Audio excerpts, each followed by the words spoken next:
تیسرا سوال فرماتے ہیں کہ ہم خود اپنے مرحومین کے لیے کھانا کھا کے ان کو ثواب پہنچا سکتے ہیں؟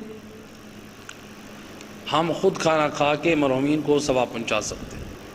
اللہ اکبر۔ اسلام ہمیں بخل کی طرف دعوت نہیں دیتا ہے۔ اسلام کہتا ہے کہ مومن کو کھانا کھلائیں۔ اطعام المومن مستحب ہے، مومن کو کھانا کھلانا مستحب ہے، ثواب۔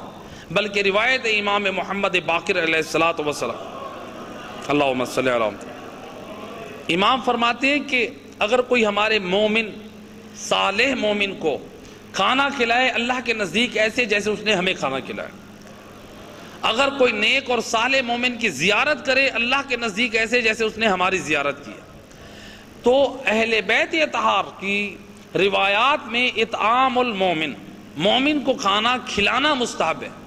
تو اگر ہم خود کھانا کھا کر ہم کہیں گے کہ اس کا ثواب ہمارے مرحومین کو پہنچے، بھئی ہم نے تو خود ہی کھانا کھانا ہے، تو اس میں ایک بخل کا پہلو ہے۔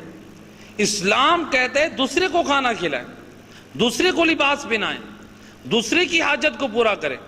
اس طرح سے تو پھر آپ کہیں کہ ہم لباس بھی خود پہنیں گے، ہم تو پھر اسلام نے یہ حکم دیا ہے کہ مثلا آپ قبور پہ تلاوت قرآن کریں، تو یہ نہیں ہے کہ ہم کہیں کہ نہیں، یعنی قبور پہ جیسے ہم دوسرے کی قبر پہ تلاوت قرآن کی تاکید ہے، اسی طرح دوسرے کے لیے مثلا آپ ثواب پہنچانا چاہتے ہیں تو کسی غریب کو آپ لباس پہنائیں، کسی غریب کو آپ کھانا کھلائیں، تو یہ ثواب ہے۔